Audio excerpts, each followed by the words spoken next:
Okay, Mick, you have the floor. Good morning, everybody. I am very, very, very pleased to be able to introduce Dr. Dennis Garrity, currently the director and chair of the board for the Global EverGreening Alliance. And that's a partnership between many of the major development and conservation organizations around the world. His grad school education consisted of his Master's of Science at the University of the Philippines in Los Baños. This was from 1974 to 1976. Upon completion of his master's, he returned to the United States to University of Nebraska, where he worked on his PhD in cropping systems, crop physiology, soil science, and agronomy from 1977 to 1980. His professional career was with the International Center for Research in Agroforestry, commonly called ECRAF at that time, during the 1990s. He was the senior scientist and team leader at the research center in Jakarta, Indonesia. It's during this time that I first met Dennis, and we've had a nice correspondence over the years. I was in Kenya at the time, and he was in Jakarta, and whenever he come to Nairobi, I got a chance to see him. He became the Director General of ECRAF, which is called the World Agroforestry Centre now, in 2001, and he stayed there until 2011 as the Director General. During this time, or following this time, he started as the Drylands Ambassador for the drylands with the United Nations. This was from 2011 to the present. And he is currently, as I pointed out, the director and chairman of the board for the Global EverGreening Alliance. Without further ado, I'd like to give you Dennis to talk about what the Alliance is doing throughout the world, and also to present a strategy of how SWAN and the Alliance can engage with each other. Dennis, it's all yours. Well, thank you, Mick, and good morning, everyone. It's a great pleasure to be with you today, and I'm grateful, Mick, for your warm invitation extended to join you for this discussion on Evergreening the Earth campaign and how the Southwest Agroforestry Action Network might engage. I was delighted to learn from Mick about the progress that your intrepid band has been making in raising consciousness in the southwestern United States about the role of agroforestry in addressing the region's big challenges.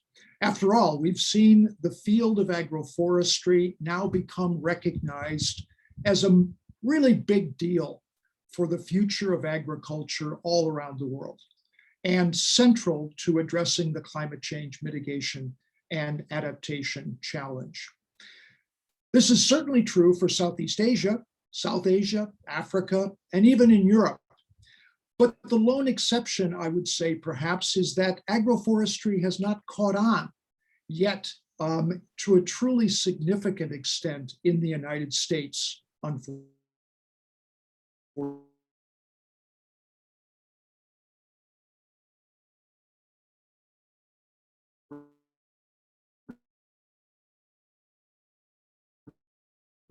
Picture, bringing agroforestry into the mainstream in the United States.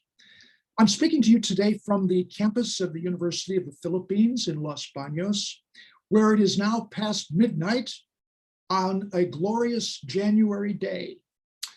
I want to share with you the story of evergreen agriculture, which is a form of agroforestry, and to place it in the context of the planetary emergency that we are facing. After discussing the latest science on the climatic ditch that we're in, I'll explain how we in the Alliance are approaching it. And then I want to make a really big proposition to Swan to consider. We'll be getting into that proposition a little later after I've laid down some of the groundwork. You've probably already been aware that global interest in landscape restoration is accelerating quite rapidly. And this shift has created a tidal wave of new interest in forestry and agroforestry around the world because of their essential contributions to massive restoration for carbon storage in terrestrial ecosystems. The great wave of interest in restoration is quite recent, largely because of the private sector getting involved forcefully to invest billions of dollars in restoration carbon credits. This, in addition to the renewed interest of public sector donors and the accelerating interest of the general public in supporting and getting engaged in restoration as well. The new interest in the private sector is largely due to the Race to Zero, an initiative launched a couple of years ago to provide a more concrete foundation to the Paris Agreement. More than 120 countries and over 5,000 of the world's largest corporations have now made formal pledges to zero out their emissions by 2050. And many of them are now setting targets to reduce their emissions by half by 2030, just 9 years away. So indeed, as we stand at the beginning of the UN decade on ecosystems restoration, we're seeing a vast acceleration of investment in landscape restoration. One huge challenge for restoration professionals is that the demand for trained and experienced talent to be able to implement effective restoration programs and to monitor them is growing very rapidly. And it is probably going to be a case where talent will be greatly deficit in the next few years in doing restoration. By the way, the photo that you're seeing here is a classic example of evergreen agriculture in a field of maize in Tanzania with a pretty dense canopy of acacia trees. A similar photo could be taken on any of millions of farms in Africa, from Senegal to Ethiopia to Malawi and Zambia, because this acacia is a very unique leguminous tree species. It is dormant during the crop growing season and only foliates during the dry season. You'll notice it is defoliated at this point when the maize is growing. Thus, it is highly compatible with annual crops and indeed typically increases per hectare yields.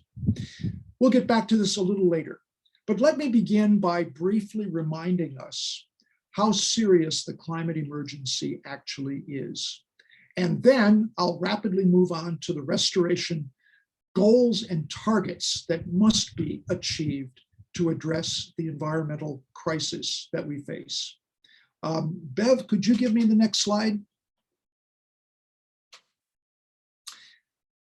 There's probably no region in the world where the average person has become more starkly aware of how vulnerable they are to the ravages of climate change, induced drought, and fire devastation than in the southwestern United States itself. This is a picture of the recent Colorado fires.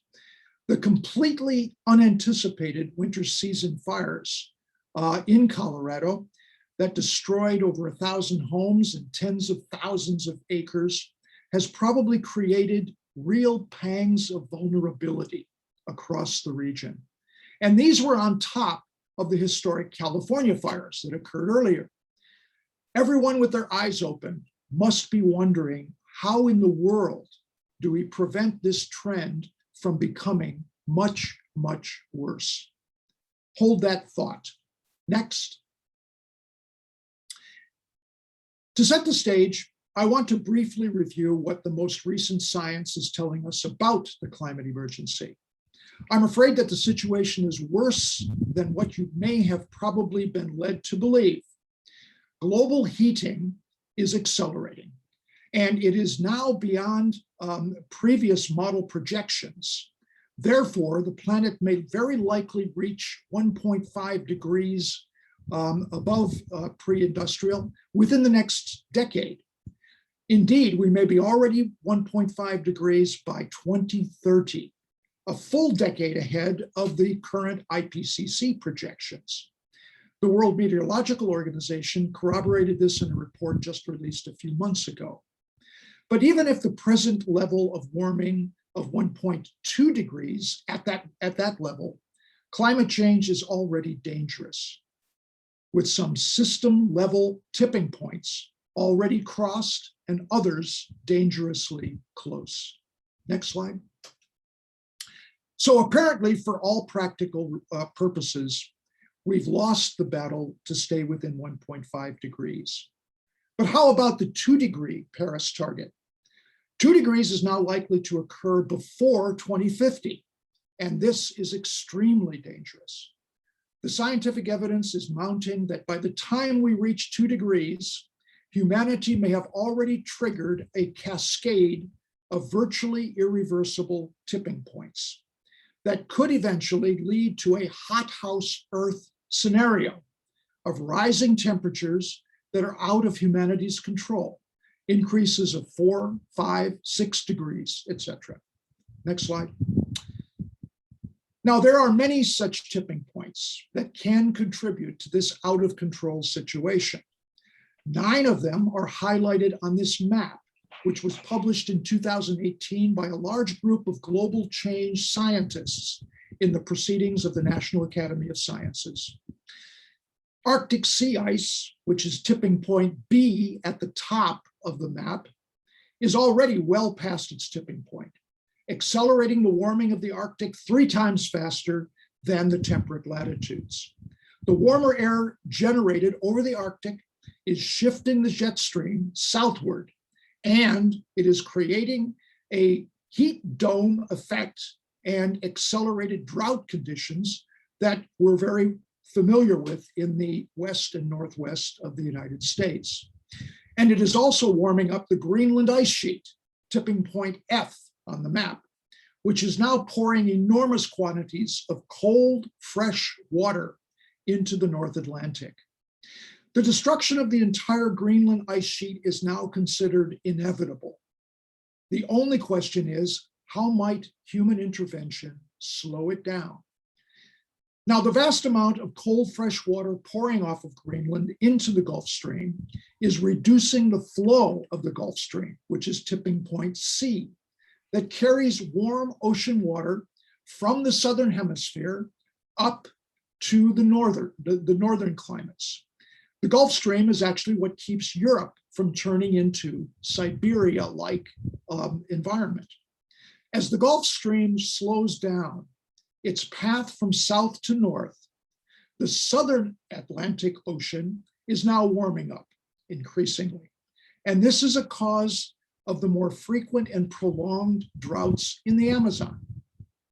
This means that there is now a very real possibility that the Amazon rainforest will tip into becoming a much drier, like savanna ecosystem, one that releases enormous quantities of biomass carbon into the atmosphere, which is tipping point A on the map. Thus, what we are seeing is a cascade of negative interactive tipping points, feeding off of each other in their effects on the Earth's system, like a set of dominoes falling down one after the other. There are now even signs that the great Antarctic ice sheets of Western and Eastern Antarctica are showing serious signs of collapse, which is tipping points H and I at the bottom. And then there is the tipping point that scares me the most, an unstoppable melting of the permafrost in the polar regions, tipping point G, which would unleash an accelerating torrent of CO2 and methane into the atmosphere. And we do know that global methane emissions are currently accelerating very rapidly. Next slide, Beth. This is all bad news for humanity. Global change scientists are saying that we just cannot risk reaching 2 degrees C. We don't know with any confidence that 2 degrees C could be the threshold to tipping over into an eventual uncontrolled hothouse Earth, but they warn us that we must at all costs avoid that risk. Next slide. Otherwise, humanity is in for quite a ride. That was captured in this brilliant cartoon with our grandchildren sitting in a cave around a campfire, reflecting on our folly. As with all great cartoons, it strikes to the heart of the irony: short-term gain, ignoring long-term disaster. So what are the critical actions needed? Next. So we have a graph here that the IPCC has drawn up showing the general path to emissions reductions that is essential to achieve net zero emissions by mid-century, which, as I've already noted, may still put the Earth system into cascading tipping points territory. But you'll note the expectation that global emissions will continue to gradually increase until 2030, a sad but realistic projection, and then they must dramatically turn downwards rapidly every year thereafter. The critical questions are, can this possibly be done? And if so, can humanity rise to the occasion of actually doing it? Next slide. Now here I've added in the annual absorption of carbon dioxide by the oceans and the land base, which you see below the line at the bottom of the graph. Together, the land and the oceans have been drawing down over 20 billion tons of carbon dioxide every year, which is reducing the actual amount of CO2 emissions buildup in the atmosphere by half. Thus, the rate at which the concentration of CO2 in the atmosphere is increasing is actually buffered by the oceans and the land to a very large extent, but that cannot go on forever. So, what we have here is that if we could make it possible to accelerate carbon dioxide removal with nature-based solutions, this could further enable us to assist in the emissions reduction so that we could have a hope of being able to start drawing down excess carbon dioxide in the atmosphere. And that would be an essential tool to be able to avoid those tipping points. Next slide. I chair the board of the Global EverGreening Alliance, and I've been deeply engaged in developing it over the past decade. The Alliance's mission is to achieve massive impact in land restoration globally. We have now over 60 member organizations, including virtually all of the biggest development NGOs and conservation NGOs in the world, such as the Nature Conservancy and Conservation International, working in countries around the globe. We also have many regional, national, and local organizations as members, and a number of key research organizations that provide technical support to our work, such as the World Agroforestry Centre. Now, we would indeed welcome the Southwest Agroforestry Action Network to join this alliance to apply its intellectual power and its regional experience to the restoration mission. The Alliance has mobilized its members around the mission of restoration in both the public and the private sectors. And we partner with the United Nations agencies such as UNEP, FAO, the UNDP, and with governments throughout the world to implement massive regional and national restoration programs. Next slide. We analyzed the recent literature on the potential for nature-based solutions to achieve massive drawdown of CO2. And some of the recent key publications that have dwelt on this topic are listed here. Most notably, the book on drawdown and the analyses of Griscom and Bastien and their colleagues. Next slide. We know that we needed to do more than simply engage in restoration. We needed to spearhead a big, audacious drawdown goal to inspire and to drive restoration action at all levels, from the global to the national and right down to the local communities. And to create a positive tipping point to begin reducing the atmospheric CO2 concentration and counter the possibility of a climate disaster. The published evidence shows clearly the enormous potential for nature-based solutions to be a cornerstone of the CO2 drawdown effort. So we added up the streams of realistic possibilities, and we established the goal of capturing an additional 20 billion tons of CO2 every year by mid-century, while improving livelihoods, particularly the livelihoods of the poorest and most vulnerable rural populations, and by caring much better for the land than we have in the past. That 20 billion ton goal is the basis for the Evergreening the Earth campaign, which was launched at the United Nations 2 years ago. It is truly an ambitious goal, but for the sake of humanity, we are determined to achieve it. Next slide. The Global EverGreening campaign is focused like a laser on all of the ways that forest and landscape restoration can be accelerated for ecosystems restoration. It is collaborating as a partner in the UN Decade for Ecosystems Restoration, also with the World Economic Forum's 1 Trillion Tree Program, and with many other efforts to mobilize on all fronts to achieve massive restoration potential. And as I said earlier, the interest and commitments to restoration have been growing exponentially during the past couple of years. Next.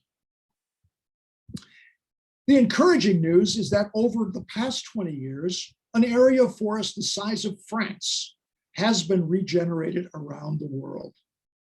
This is nearly 60 million hectares of restored forests during the past 2 decades.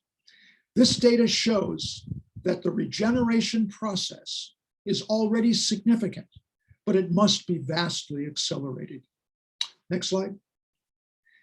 Now, here is a map of where some of the greatest concentrations of forest restoration have already occurred in Asia and in Europe. You'll note that many of the zones of dark purple and bright green, these are the areas of most concentrated restoration. We aim to ramp up and accelerate the restoration process across these and many more zones around the world. Next slide. Now, there are so many vast areas of the world where this kind of commitment can make a difference. Here is a map of the extent of the world's degraded lands where evergreening can be greatly increased. This is the red and orange areas on the map. There are billions of hectares where there is the potential for reversing the degradation towards restoration. If we act now, as if our lives and livelihoods depended on it. Reversing the degradation processes on only a fraction of these lands can create the 20 billion tons of drawdown per year that we have targeted by 2050. And you'll note that sizable areas of the degraded lands are in the Southwest United States region and classified as degraded. Next slide. Other recent analyses have shown that the world has room to comfortably accommodate almost 1 trillion more trees without sacrificing agricultural or rangeland production. The 22 billion trees that have been restored so far during the past 2 decades is actually only 2% of this potential. So there's a lot of room for restoration to grow and spread to every community in every corner of the globe. Next. The campaign's global goal is made up of a number of target areas for capturing and storing more carbon in the world's landscapes. We've laid out unique strategies for the ecosystems of forest lands, degraded farmlands, and degraded rangelands. For example, the Evergreening the Earth campaign has pledged to restore tree cover on 575 million hectares of degraded forest lands over the next 30 years, and thereby capturing an additional 8.5 billion tons of carbon dioxide from the atmosphere.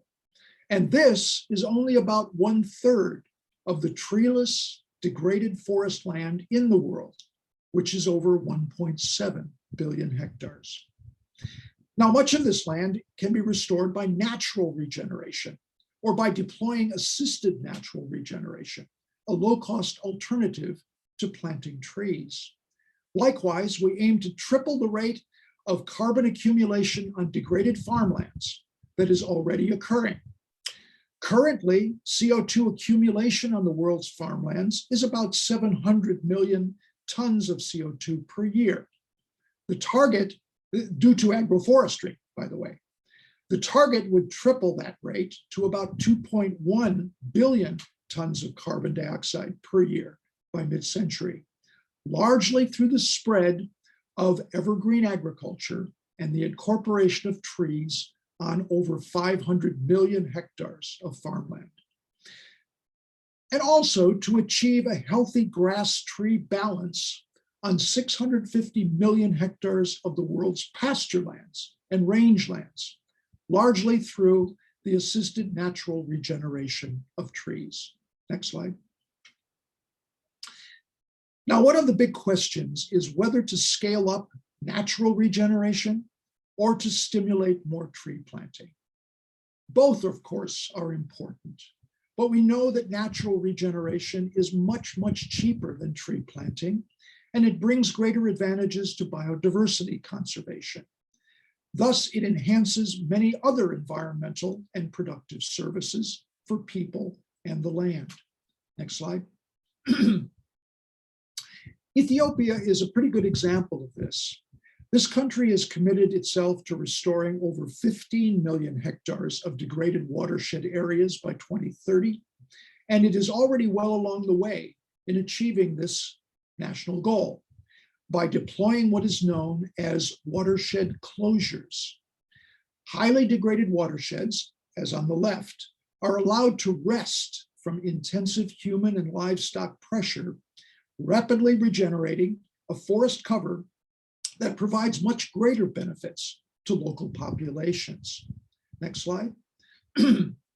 Similarly, assisted natural regeneration has enabled communities in many other countries to have a restoration process underway. And this is a case of right here in the Philippines, the island of Bohol, in which many communities are now restoring their land into assisted naturally regenerated forests. Next slide.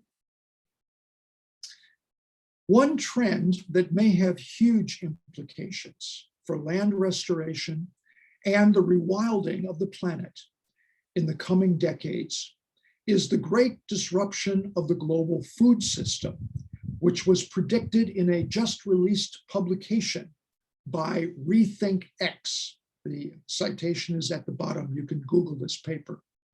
The cost of plant-based meat and cell-cultured meat have been declining exponentially during the past decade, as you see on the graphs. They will soon be reaching prices that are substantially lower than those for animal meat. The demand for these products will then increase rapidly because they cost less.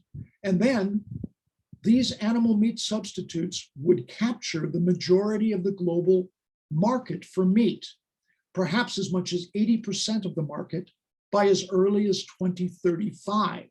or soon thereafter. This means that the entire animal meat industry could by then be on the road to collapse. This collapse would release vast amounts of land that is currently devoted to the production of cattle and other meat and dairy animal species. Next slide. The disruption of 80% of the animal meat market is projected to reduce the amount of cropland that is producing livestock feed grains and the amount of grazing land that is needed for ruminant livestock production by a whopping 2.7 billion hectares. This is land that would therefore become marginal to agriculture over the next couple of decades, and thus revert passively to restored natural ecosystems. The process of marginal farmland reverting back to forest is a process that is very familiar to the eastern United States, where over the past century, hundreds of millions of hectares of farmer cropland have reverted back to naturally regenerated forests, such as in eastern Ohio, where I am from. Also in Europe, where scores of millions of hectares of marginal farmland have also reverted back to forest in the past few decades. Next slide.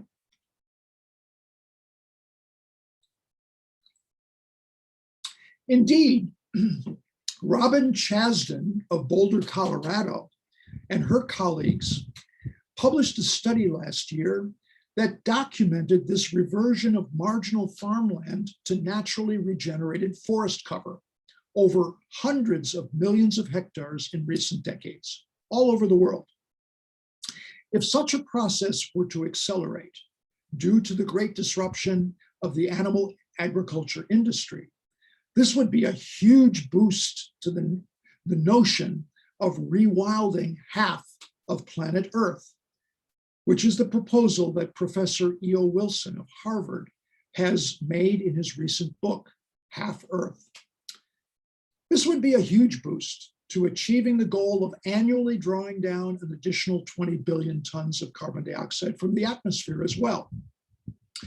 That accelerated rewilding would be a tremendous positive tipping point affecting the Earth climate system. And the interesting thing is that the disruption could be driven simply by lower prices for animal meat substitutes, reinforced further by the desire of more and more consumers to shift their dietary habits away from animal meat.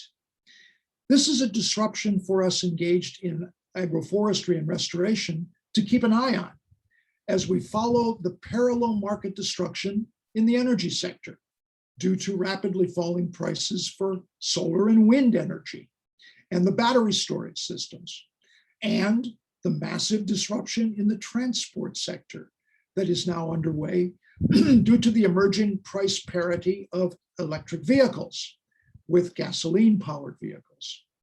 All of these disruptions, the meat, the solar, and the electric vehicles, are happening because it is becoming cheaper to switch to new and more environmentally suitable alternatives. The prices of the new technologies are simply becoming more attractive than sticking with the old technology. And that is the crux of the matter. Next slide. To succeed in attaining our evergreening goal, we believe that we must also focus a great deal of our restoration efforts on the degraded farmlands and rangelands of the world. And this we can do by dramatically increasing tree cover on productive agricultural lands, particularly in smallholder agriculture through agroforestry.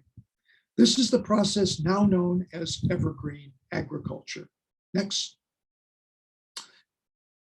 Now, as we probably already all know, there are basically 6 types of agroforestry. And down at the bottom is where we have evergreen agriculture, which covers trees that are directly incorporated into field crops, including alley cropping systems. Next slide.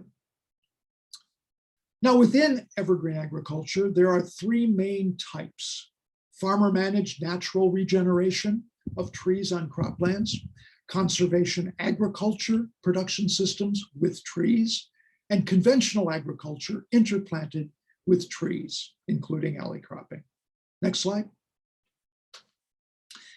A truly dramatic example of successful farmland restoration has taken place in Africa. This occurred in Niger, the poorest country in the world. There, the process of desertification on smallholder farmlands had been devastating because of 2 decades of drought in the 1970s and 1980s. Next slide.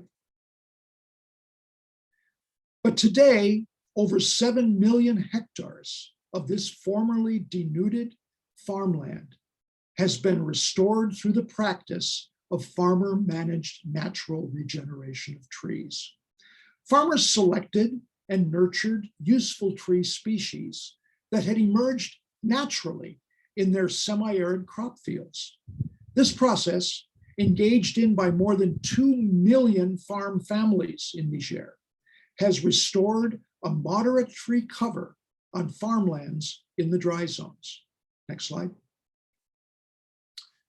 This process of tree restoration has now spread to more than 21 million hectares in the semi-arid Sahelian countries, according to surveys of the US Geological Survey. And the practice is still expanding rapidly. This photo, by the way, is not a dryland forest. This is all cropland in the Sahel, where farmers grow these naturally regenerated trees in their sorghum and millet fields. And the trees dramatically increase their crop yields and provide nutritious livestock fodder and fuel wood.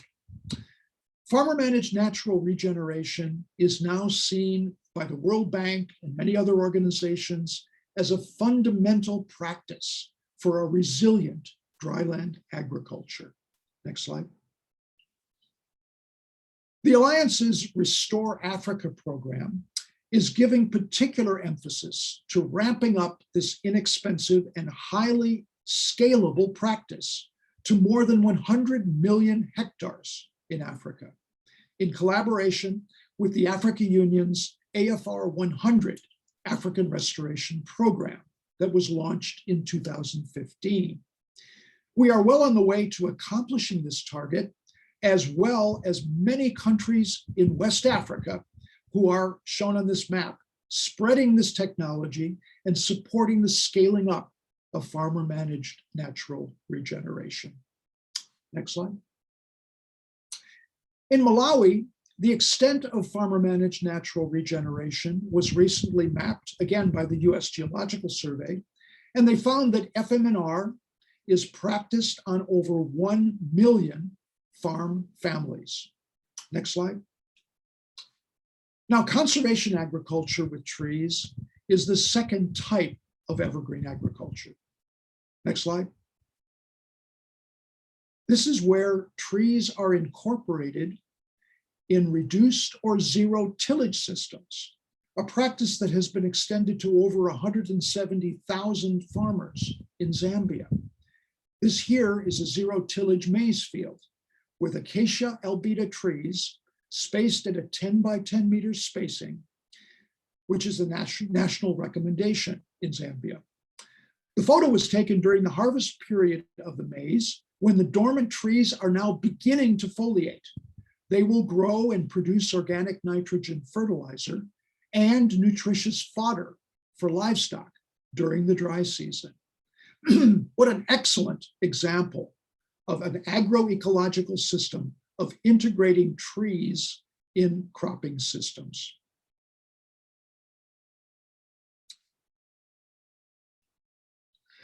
Now, next slide. The third type of evergreen agriculture is what is known as alley cropping with leguminous shrubs, a practice, by the way, that Mick O'Neill is very familiar with from his many years of fieldwork in Kenya with ICRAF. Next slide. The shrub species shown here that is intercropped with maize is Gliracidius Sepia. It is a particularly popular species because of its ability to coppice and regenerate over and over for decades after it's been established in an alley cropping situation. Next slide. Now, maize intercropped with leguminous shrubs typically shows dramatic yield enhancement, as illustrated by these long-term data from Malawi. Maize yields in Kenya have been stagnant for many years, and this has promoted the Kenya government to launch a national scaling up program based on these kind of results to scale up the use of Gliracidia all over the country in alley cropping systems. Next slide.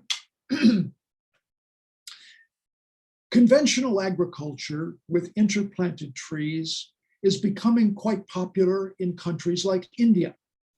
And India is a leader in this, as it is a vast nation of very small farms that need to intensify to survive. This slide is an example of wheat production combined with fruit tree production and an upper story of pruned, fast-growing timber trees. Next slide. And actually, the incorporation of timber trees into crop production systems has become widely popular in Kenya. Here you see Grevillea robusta, a very popular timber tree, intercropped with maize. And the way that the farmers manage the trees in order to avoid competition is that they frequently prune the trees right up to the top of the tree in order to open the canopy for maize and then allow the tree to grow during the dry season. This is now partially responsible for the fact that 70% of Kenya's timber supplies, their lumber for construction, is coming from the farmlands of the country. Next slide. Likewise, in China, a species called Paulownia, which is very compatible with wheat production, is produced over an area of millions of hectares in that country. And again, the phenology of the tree is complementary to the wheat so that it does not reduce wheat yields significantly. Next slide. There's a great deal of work of agroforestry in Europe that is particularly promoted by the European Agroforestry Association. And here we see wheat fields in France with an intercrop of walnut trees in an alley cropping configuration. The European Agroforestry Association is currently accelerating this and many other types of evergreen systems across the continent as models for shifting the massive common agriculture policy of the European Union subsidies towards ecological production systems like these. Next slide. We now know that half of the farmlands of the world already have more than 10% tree cover, and that the percentage is increasing almost everywhere, particularly in the tropics. We can further accelerate this process. Take, for example, the case of Southeast Asia. In the extensive purple areas that you see on this map, particularly in Philippines and Indonesia, tree cover on agricultural land has now exceeded 30%. Next slide. Meanwhile, on the mainland Southeast Asia, tree cover on farmlands throughout the region is increasing particularly fast in the countries such as Vietnam, Thailand, Cambodia, etc., as shown as the green areas on this map. There is enormous innovation underway to combine trees and crops for higher overall income and resilience to production shocks, particularly on the 500 million smallholder farms of the world. Next slide. Finally, the campaign is also focusing on the pasture lands and rangelands of the world. We aim to regenerate 650 million hectares of degraded pasture lands by assisting graziers to establish more holistic grazing systems and create healthier grass-tree balance. Holistic grazing practices emphasize the frequent rotation of bunched herds of cattle in the grazing lands, a system that has now been proven to restore degraded pasture lands much more effectively than the conventional grazing practices that have been the accepted model during the past century. Restoring a grass-tree balance through silvopastoral systems with a moderate population of trees has also been recognized as a crucial pasture renovation solution. And this is the fastest growing type of agroforestry practice in the United States in general. Thus, croplands and pasture lands now also are recognized as important systems that can be restored through agroforestry. Next slide. Indeed, as I mentioned earlier, the race to zero is now revving up as a global aspiration. Already, it has gained enormous momentum where 120 governments and over 5,000 corporations have committed to zero emissions by 2050. These entities are now, or soon will be, purchasing carbon credits to meet their emissions goals on the road to zero emissions. And one thing that the recent Glasgow Climate Pact did achieve from the November COP26 was an agreement on how to streamline and support the fast developing national and voluntary carbon markets. The market for restoration carbon credits is now reaching billions of dollars per year, and this makes it quite possible to think big and ambitious in accomplishing restoration projects. Next slide.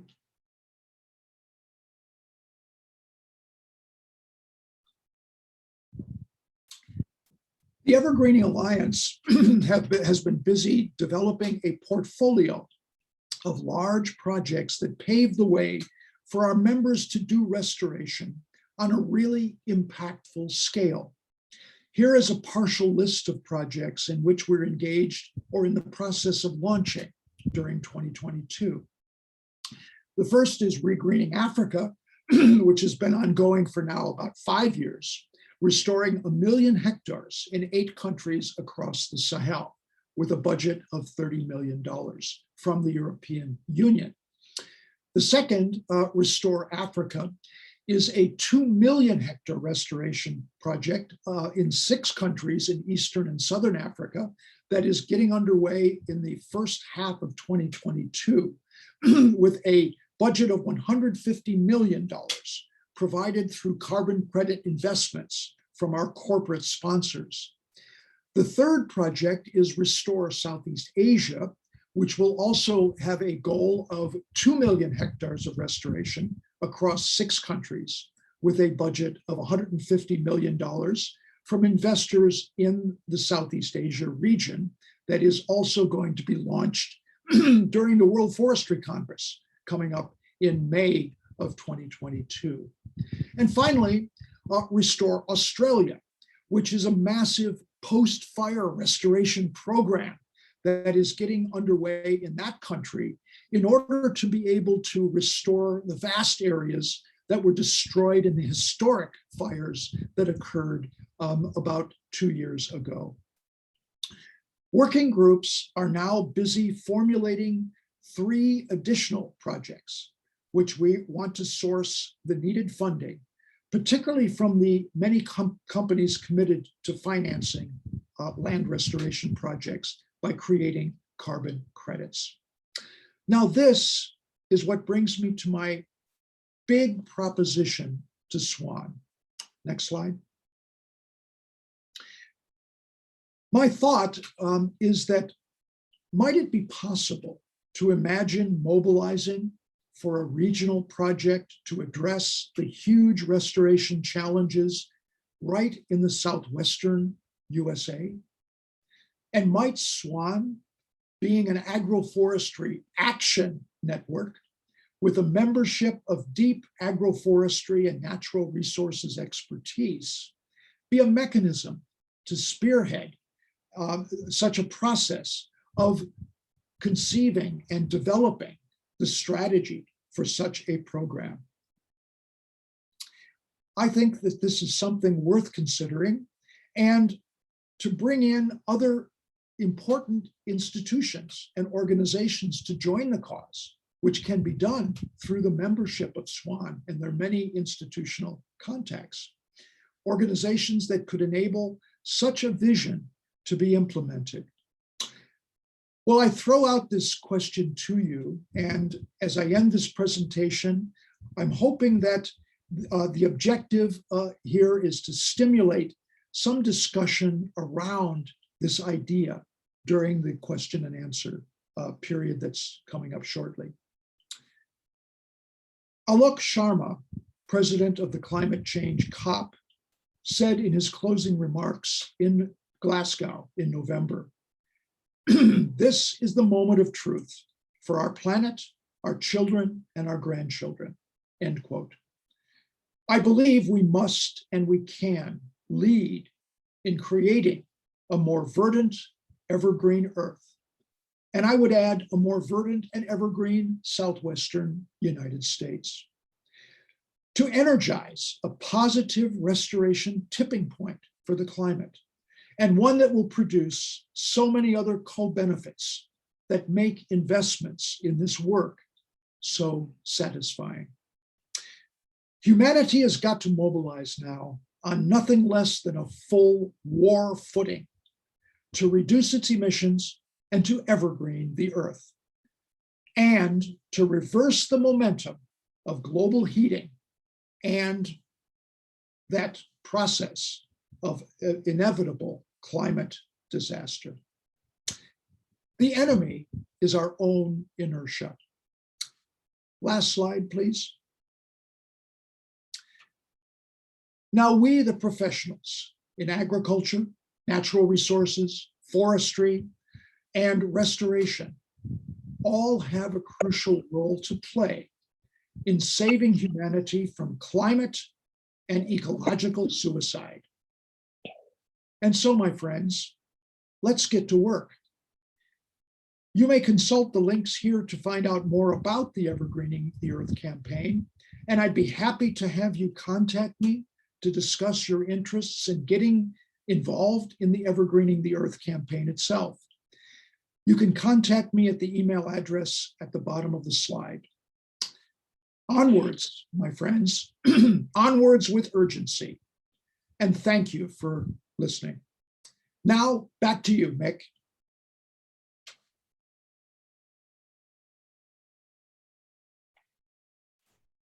Thank you very much, Dennis, for that wonderful presentation with a path through research, through active work with farmers, landholders around the world, demonstrating the fact that evergreening the world is possible, and outlining this path that hopefully can meander through the Southwest United States. Steve, I believe you are going to kind of close out what has been going on, so I'll pass it on to you. Dennis, thank you very much. Excellent. Do we have, I think we have some time for questions. There's some here in the chat box.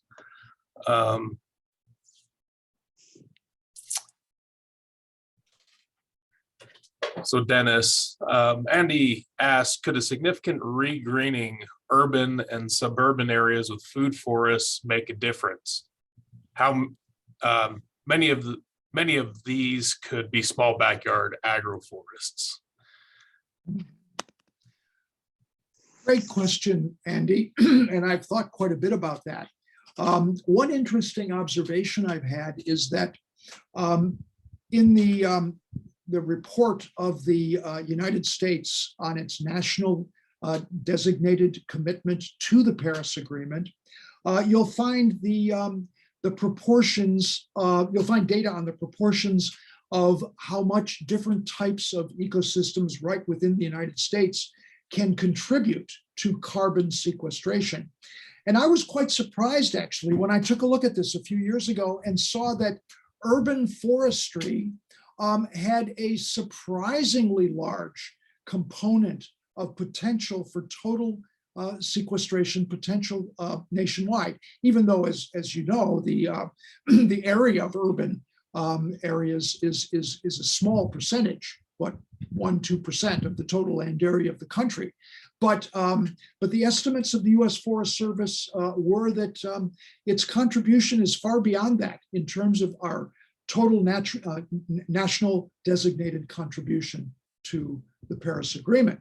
And so I think it is quite likely that efforts that are getting underway and accelerating in urban forestry around the country could make a very significant dent, not only in, of course, creating a better urban environment and reducing urban heat islands, et cetera, but also in storing carbon as well.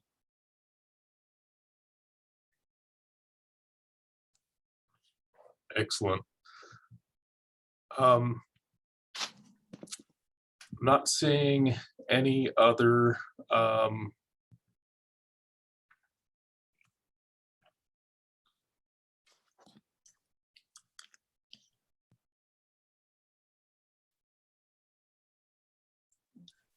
here's a Steve, I have a question. yes. So one of the things that's going on out here in the Southwest is massive deployment of solar fields. And some of these are coming into what are considered otherwise non-essential desert areas, but also a number of them are coming into major grassland areas as well. How do we do this balance between these huge solar fields and the land that these solar fields are coming onto?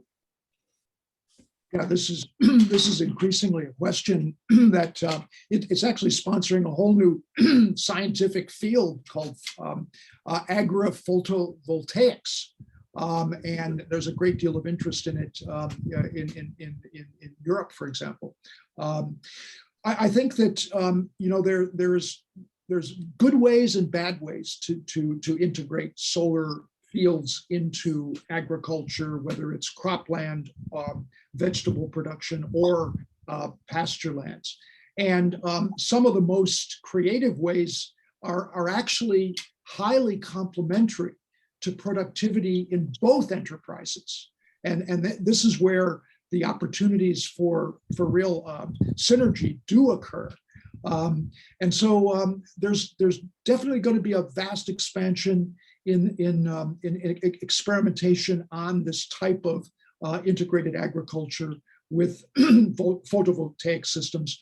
And I think that actually, if we can find the ways that make most sense economically through the integration, it's kind of like the situation of agroforestry, where you're integrating trees and crops and looking for synergies. Here, you're looking for synergy between solar panels and crop or livestock production. I think there's a lot of room for those synergies. And I'm hopeful that we'll find that the balance will create great opportunities for farmers and graziers to take advantage of these kind of new industries. Thank you. Yeah, Dennis, I've got another question if I could put it. One thing I've thought about over the years, you're probably familiar with the USDA organic certification program. And I've wondered whether there could be some kind of a certification of agriculture that is more sustainable, more tree-based, and whether that could be helpful in changing, how land is used and how crops are grown, and just wondered about your thoughts on something like that. That's an interesting and provocative idea. It brings to mind, could you certify agroforestry, for example? Right.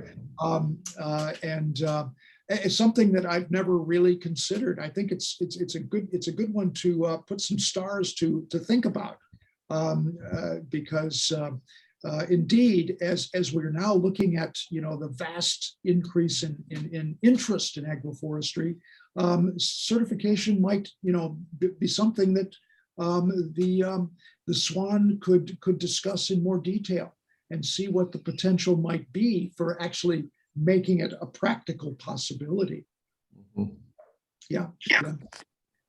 Steve, there are also a couple more questions in the chat, and then Bill has a question.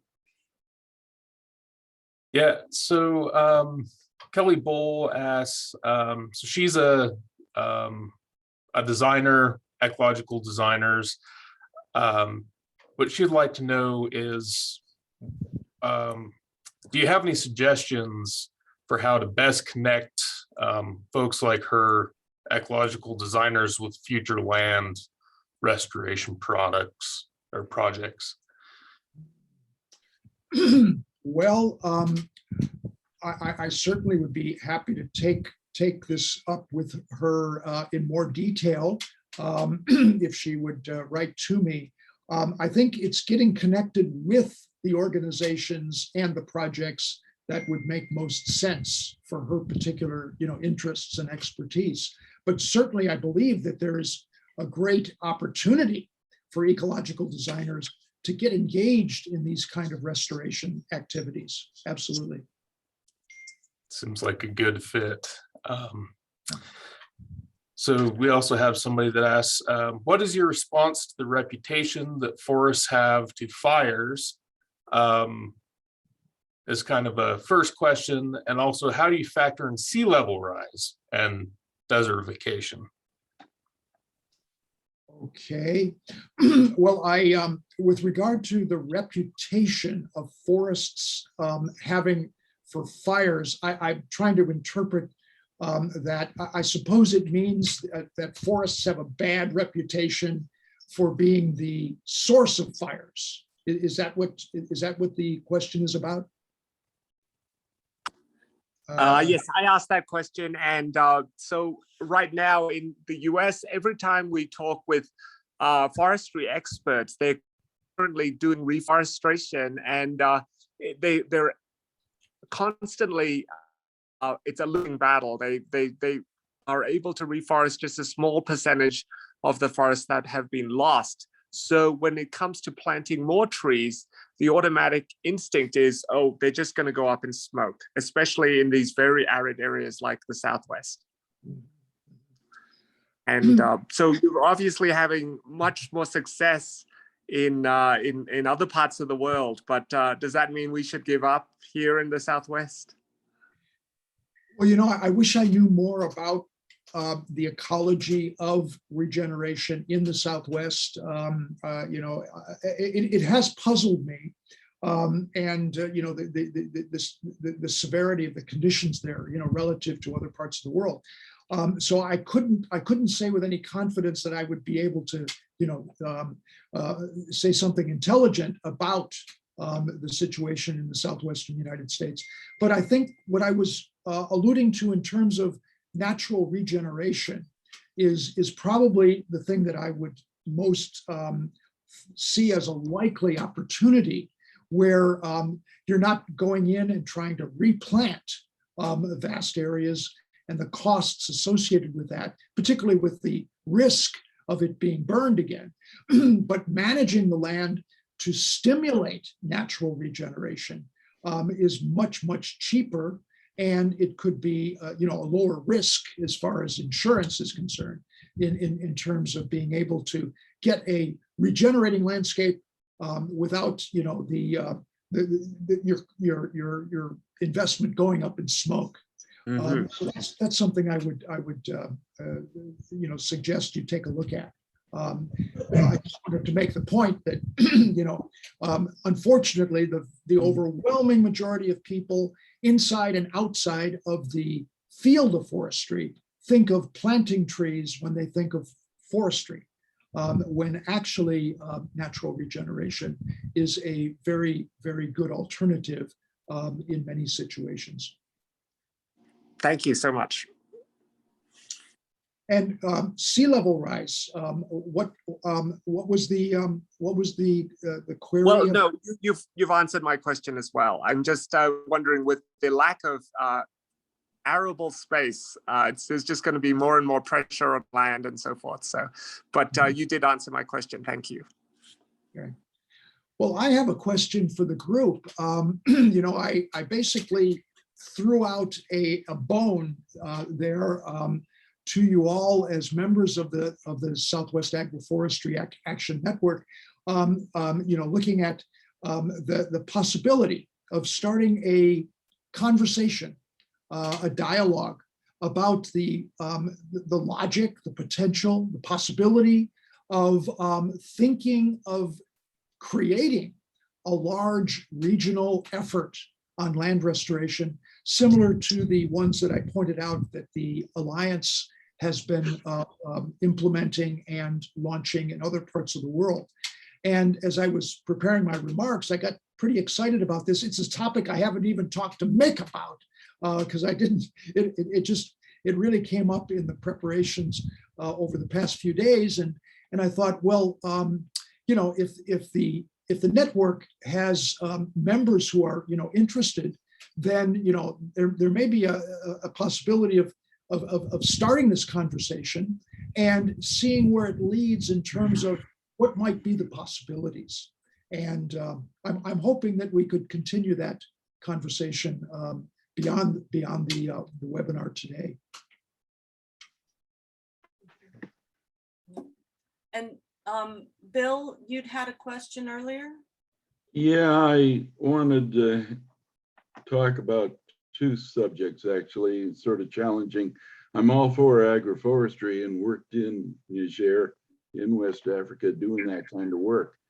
So I may sound like the devil's advocate here, but I want to say that rangeland, in the talk about retiring or almost retiring from rangeland, rangeland does provide vegetative cover. And the problem in a lot of areas, like in the Western US, if that land is not being used as rangeland, it's more than likely going to be subdivided and developed. Oregon has great rules on classifying their rangeland and their croplands by classes, by productivity, and does not allow croplands to be subdivided less than 320 acres, and does not allow the rangelands to be subdivided less than 160 acres. But that is the economic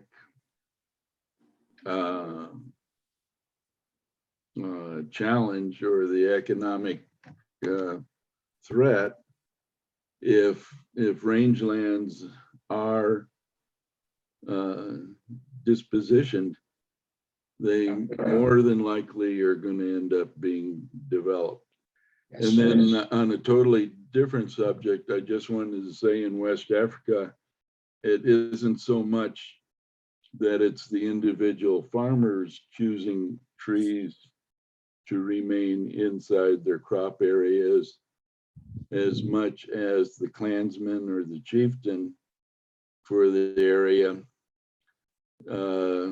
It's more geopolitical in terms of getting an area set aside for that kind of interplanting, that kind of work. But it does work.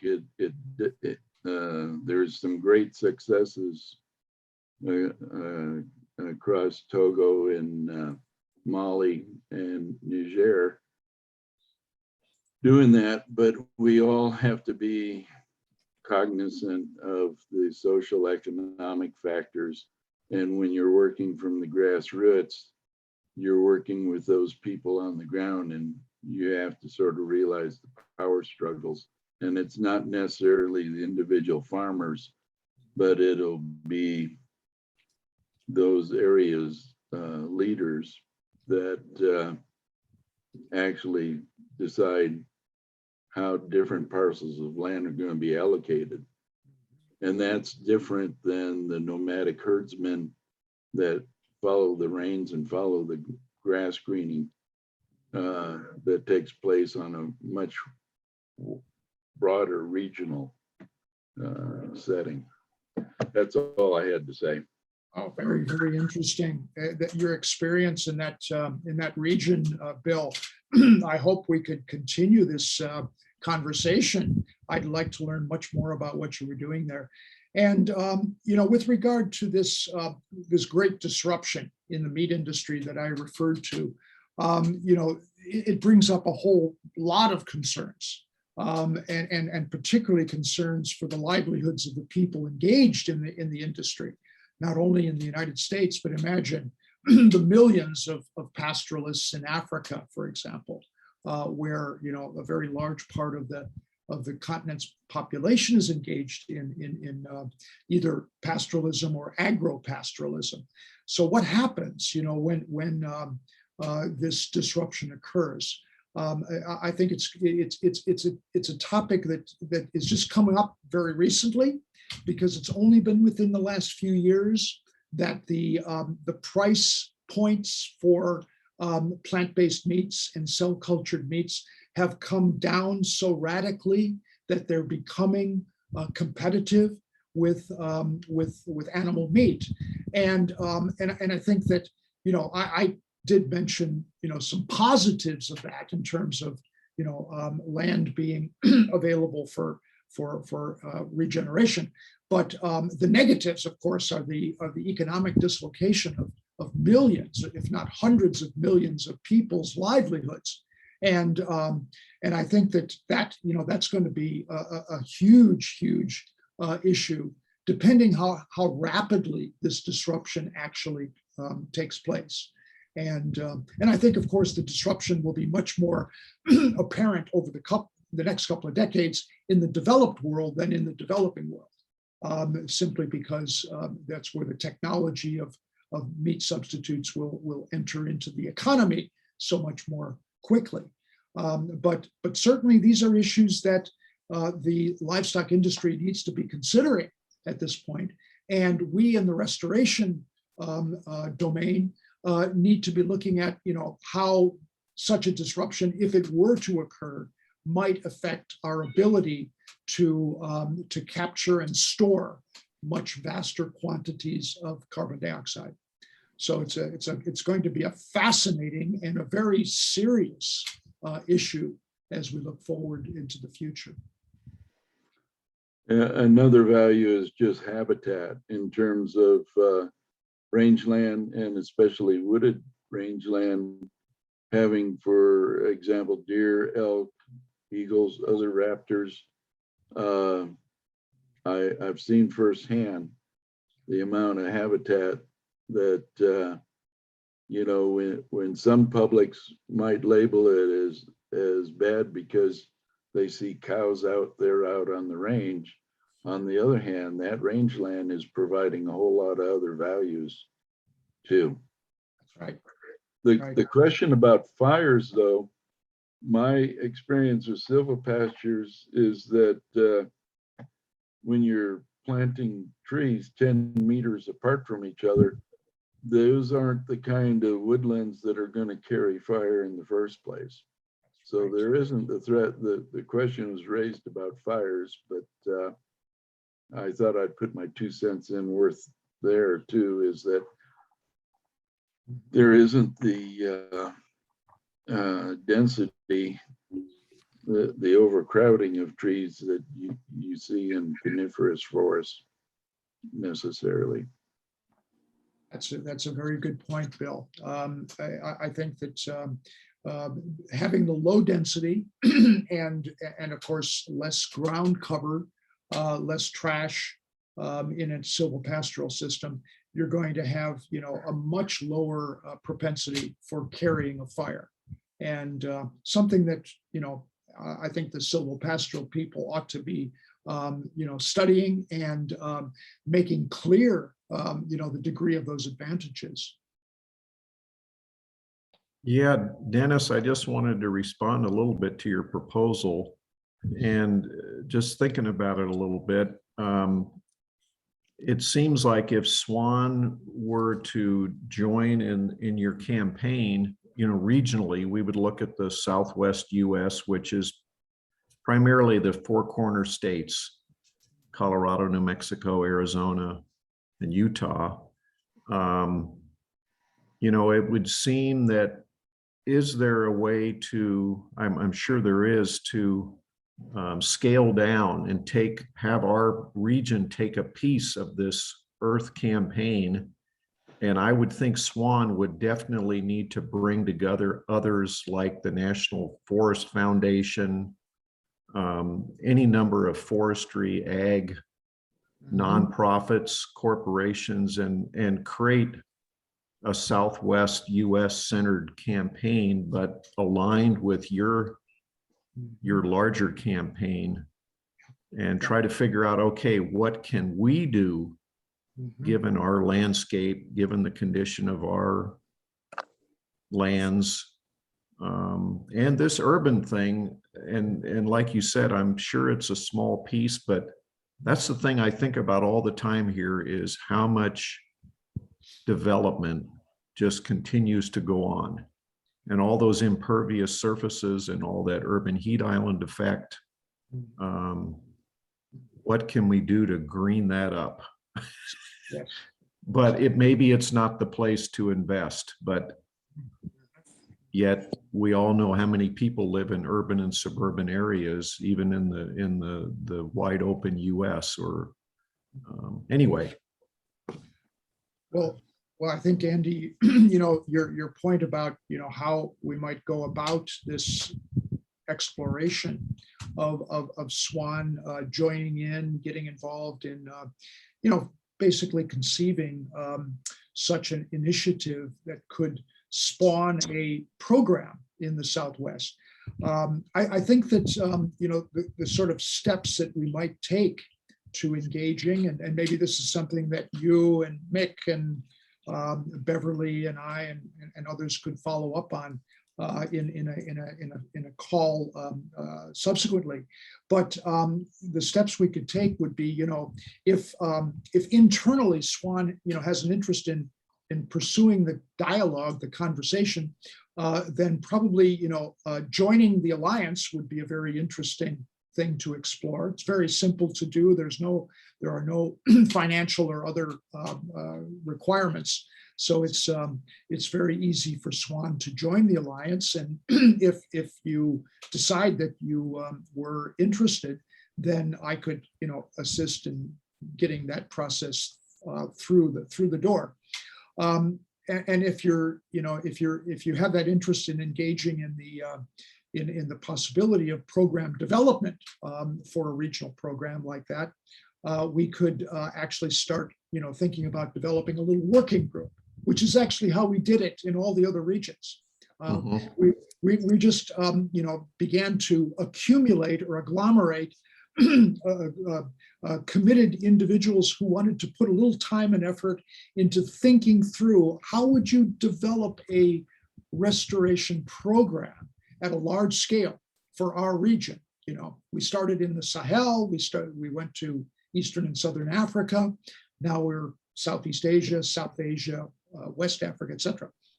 And so, a little group, a little working group to begin thinking and discussing, and then the next step that we found was useful is that working group putting together a brief strategy, strategy paper, a few pages of, okay, here's what our vision is for the region, and here are the things that we think could be the starting point for building on success, because we always try to build our programs, even though they're very large, we try to build them on currently successful efforts, not starting from scratch. You can't massively, increase acceleration of restoration from zero. You have to build on things that are already working.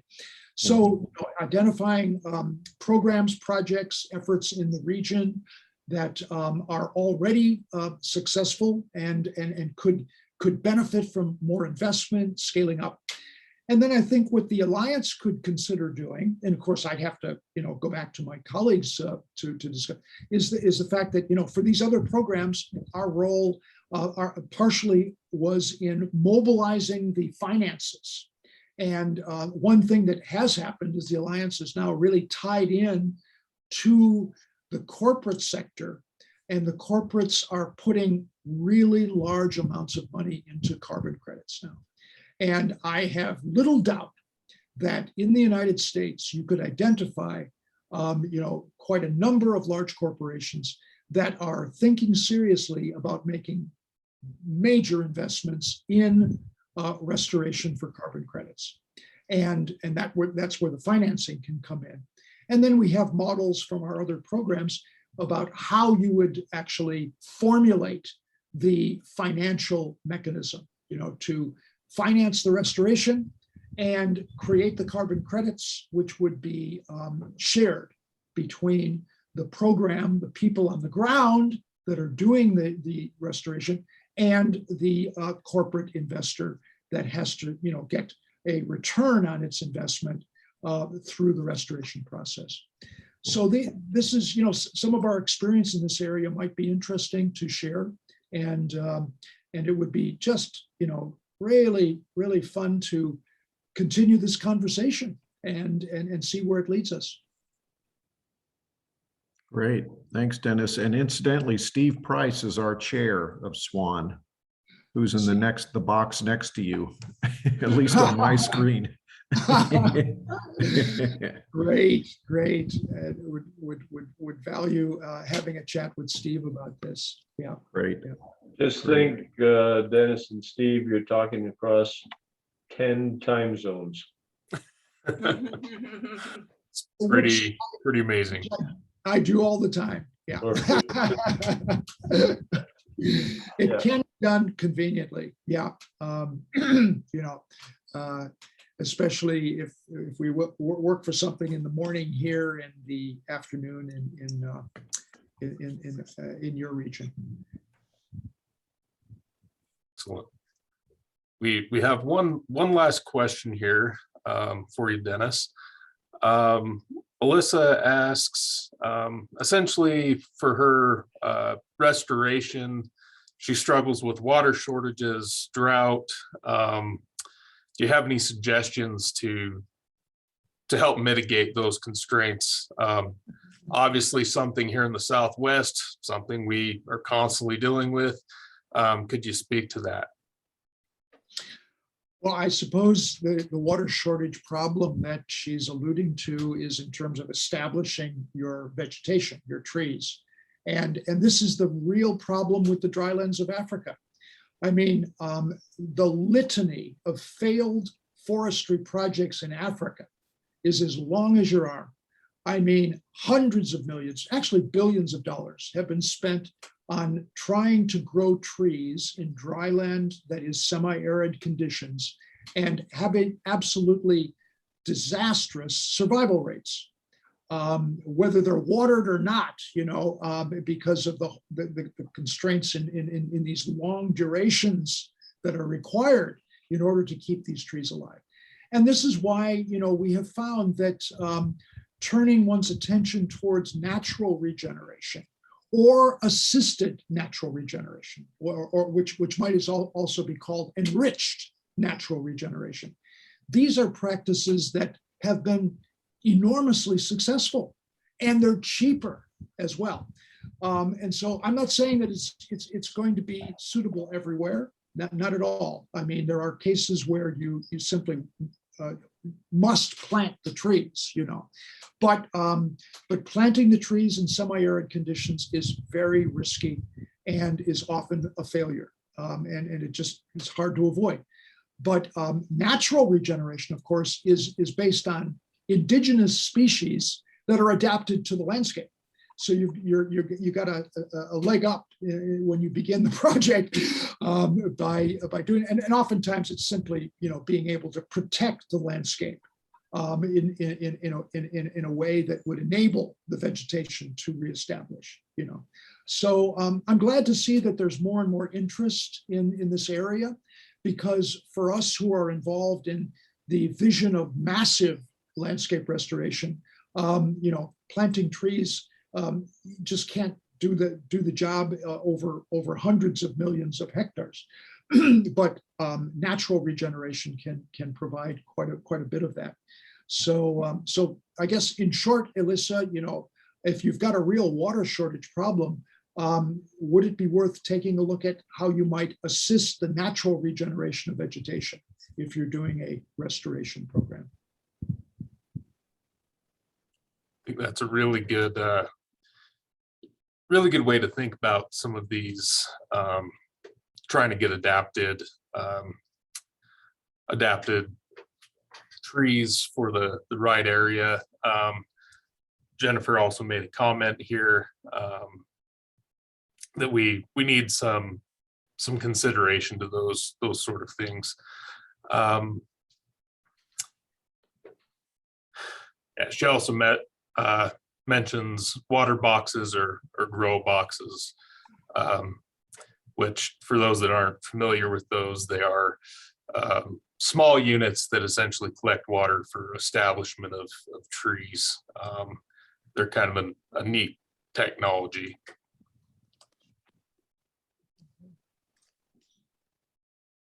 I have to interject, my company is using the huge repository of underground saline water that underflows under all of the Southwest region to desalinate the water so that we can plant trees in these arid regions. And right now we only have 16 trees, but they're in the Alamogordo shrubland. And we are trying to raise money and interest to plant a few square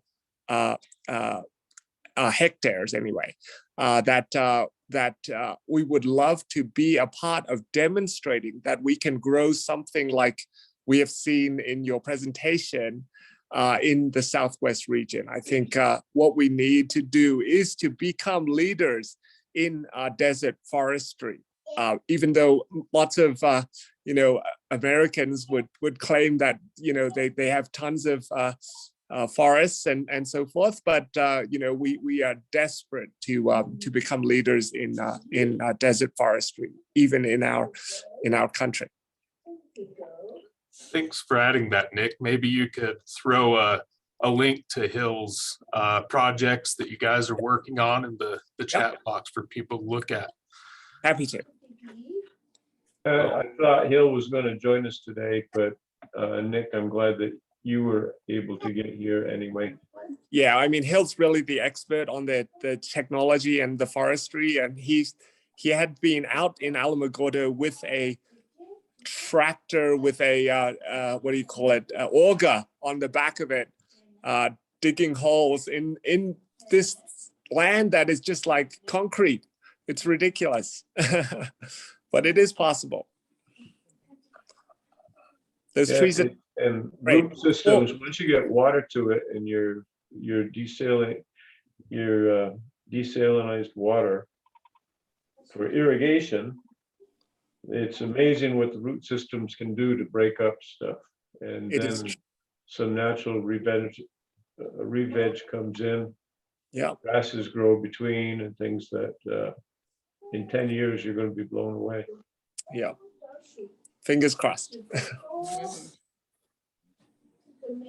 Well, thank you all for joining. Some really good conversation here, and thank you very much, Dennis, for that amazing presentation.